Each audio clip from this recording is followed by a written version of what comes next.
the people of Missouri decided to reject Obamacare with a vote, 71% no. I voted no and spoke strenuously against it, and Claire McCaskill continued to support it this year.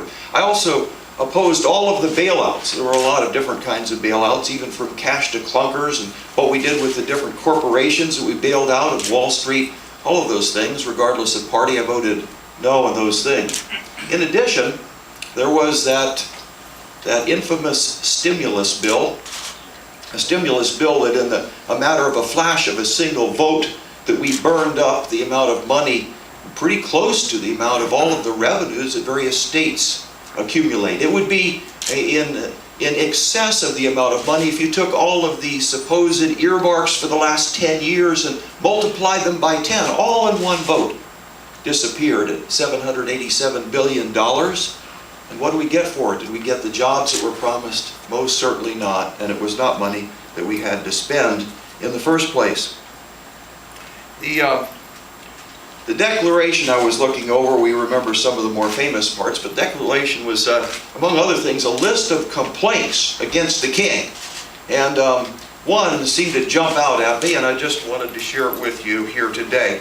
Talking about old King George, he said, "He has erected a multitude of new offices and sent hither swarms of officers to harass our people and eat out their substance." Does that sound a little bit familiar? You know, the founders believed that it was our duty to resist tyranny. The difficulty that we face should not be underestimated, but at the same time, we need to recognize the fact that our founders before us faced certain times of defining crisis. A particular situation where it seemed that history was hanging in the balance, just as we will face in 2012. I think of the Pilgrims, a little band, about 50 or so of them, huddled on the shore of New England, clinging to their dream against all hope, possibly, that would seem normal or rational.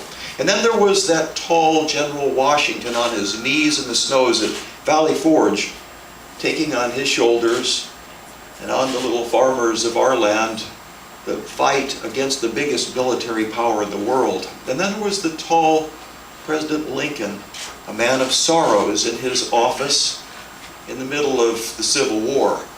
Each of those times were defining events in what America would be in the future. And just as they did, we need to cling to our dream, we need to trust God, and then we need to give it our all. And so now, I would conclude, as I began, that Missouri has a choice of two futures.